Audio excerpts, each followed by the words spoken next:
aja tangi nggonmu guling. Assalamualaikum warahmatullahi wabarakatuh. Waalaikumsalam warahmatullahi wabarakatuh. Masih bersama kami tim channel Kendali Rasa.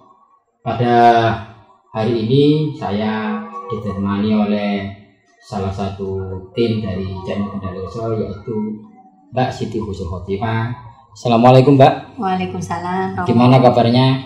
Alhamdulillah baik. Jadi tolong sapa para penghuni channel Kendali Rasa. Oh ya, sebelum kita mulai, jangan lupa untuk tonton setiap video-video dari tim channel Kendali Rasa. Terus subscribe, like, komen, share, dan bunyikan tanda lonceng. Mau barangkali mau disapa.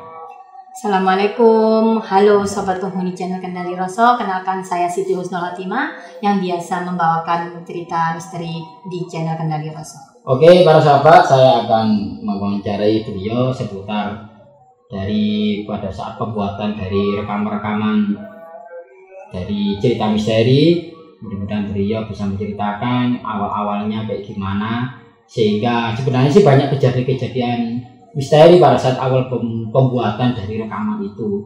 Mungkin beliau bisa menceritakan gimana Mbak, dulu pas katanya sampai pernah cerita ke saya, katanya sampai pernah ada hal-hal mistik pada saat pembuatan dari setiap cerita misteri yang sampai bawakan, dari satu persatu yang mana kan gitu.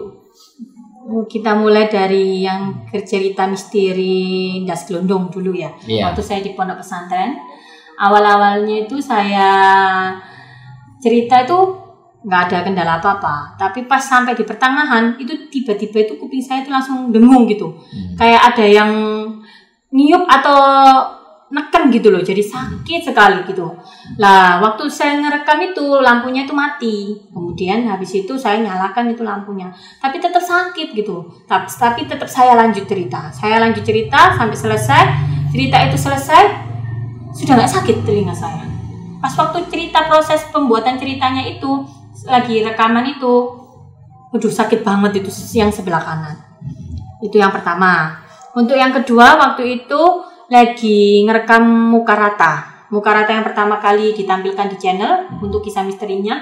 Itu waktu saya ngerekam itu memang sebentar, tapi di dapur sama di daerah ruang tamu, saya kan ngerekamnya di kamar. Oh, iya. Itu kedengeran bunyi klotak-klotak gitu, kayak sesuatu benda tuh ada yang jatuh, ada yang geser kayak gitu.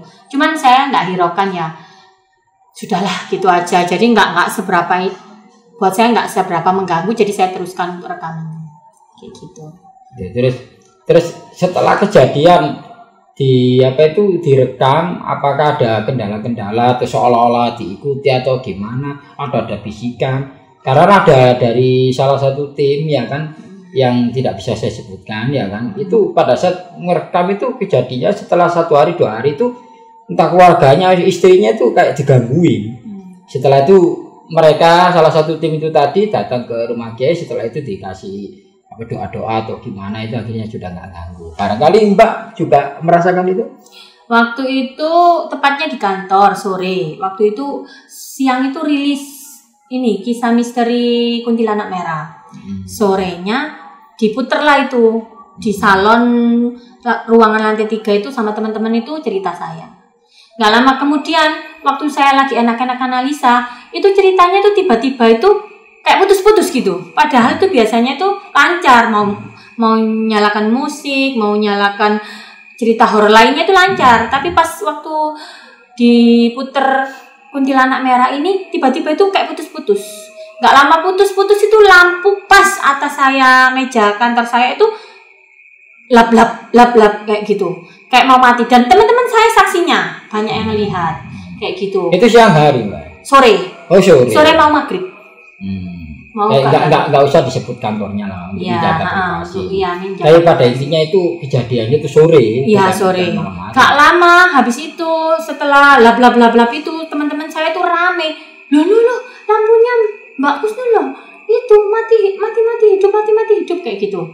Saya tuh udah kerasa nggak enak feeling saya, tapi saya diem aja. Saya lanjutkan menganalisa. Nggak lama kemudian setelah selesai, anak-anak itu pada merinding semua. Tiba-tiba itu depan tangga ruangan saya itu lampunya ikut mati kayak gitu, lap lap lap lap lap gitu. Anak-anak takut sendiri ya ngelihat kayak gitu, akhirnya dimatiin cepet-cepet. Iya aku merinding banyak yang kayak gitu teman-teman saya. Kebetulan teman-teman saya juga suka cerita horor. Kalau lembur itu sering dengerin horor-horor kayak gitu. Terus pernah apa pada saat habis cerita atau gimana selama beberapa hari, apakah Mbak pernah merasakan mimpi buruk atau apa? Karena di salah satu komentar dari penghuni channel, yaitu dari para pendukung kita, dari salah satu subscriber itu ada yang cerita setelah habis nonton atau mendengarkan cerita misteri atau nonton konten kita itu katanya itu sering mimpi buruk. Nah, sering mimpi buruk, ketemu pocong lah, ketemu ini. Apakah Mbak juga merasakan itu atau bisa mengalami hal itu? Pernah, pernah. waktu itu. Setelah rilis video yang mana? Setelah rilis pocong yang saya ceritakan tentang kakak saya. Oh, itu. Cerita itu. Saya dimimpiin ada makhluk gede tinggi di tangga. Itu berbulu lebat. Habis itu seolah-olah itu dia berjalan pelan-pelan gitu. Terus habis itu ada, saya tuh lewat kayak gitu. Saya lewat itu tembus makhluknya. Kayak gitu. Sempet mimpi kayak gitu saya pernah. Jadi itu mimpi ya? Mimpi itu bukan ketemu tapi mimpi. Saya bangun itu terus kayak semua badan saya semua ini kayak sakit, terus keringet dingin itu keluar. Dan itu sebenarnya banyak Mbak ya cerita-cerita yang disampaikan alam. Itu sebenarnya banyak Mbak. Banyak. Cuma belum kan ini. Cuman memang yang saya ceritakan ini yang benar-benar kelihatan. Kalau yang sekedar godain ngetok pintu atau hanya suara-suara apa gitu atau kayak hanya nyium-nyium bau wangi gitu nggak saya ceritakan. Kalau kayak membawakan cerita-cerita dari orang-orang lain ini sebenarnya ada kesulitannya, ada apa enggak menurut sampean? Kesulitannya itu di mananya? Ya. Atau apa, nomor 2 pertanyaan saya, apakah setelah menceritakan dari pengalaman orang lain, entah teman, entah siapa, entah para subscriber yang mengirim email, apakah setelah menceritakan itu Mbak pernah digangguin atau gimana?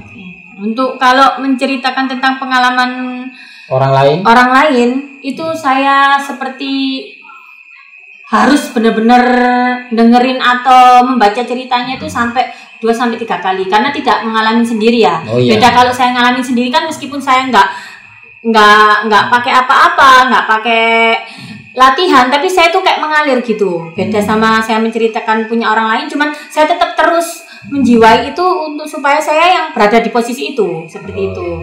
Untuk ketemu sih alhamdulillah belum pernah untuk diganggu. Cuman ya waktu itu aja yang dimimpiin makhluk halus waktu setelah cerita tentang pocong kakak saya pertama kali ketemu pocong. Berarti insya Allah sudah tidak ada kendala ya Pak ya? Insya Allah. Tapi pada intinya kan sampean kan ngomong ke para pendukung channel, para netizen bahwa yang sampean bawakan itu kalau asli milik sampean, itu sampean ceritakan itu milik sampean. Iya, maksudnya kisah yang sampean alami. Tapi kalau itu milik orang lain sampai ceritakan itu punya orang lain yang sudah disetujui dan sudah ditayangkan. Dan untuk podcast hari ini cukup sekian aja dulu Mbak. Insya Allah ada podcast selanjutnya dan Mbak Sudi kiranya untuk datang diundang, ya kan? Oke lah, sobat channel Kendali Rasa, demikian wawancara antara saya dengan Mbak Siti Wisnuhotima yang selama ini hanya rekaman tanpa wajah, yaitu rekaman suara aja. Semoga dengan kehadiran Mbak Hotima bisa mengobati rasa ingin penasarannya panjenengan semuanya kepada Mbak Siti Wisnuhotima. Mudah-mudahan bagi yang setia, bagi yang mendukung channel Kendali Rasa, saya doakan mudah-mudahan diberikan panjang umur, sehat walafiat, diberikan umur yang panjang, diberikan rezeki yang berlimpah, dan dijauhkan dari segala musibah. Jangan lupa tonton terus setiap video-video dari channel Kendali Rasa, subscribe, like, komen, share, dan bunyikan tanda lonceng. Sekian, wassalamualaikum warahmatullahi wabarakatuh. Rahayu, rahayu, rahayu.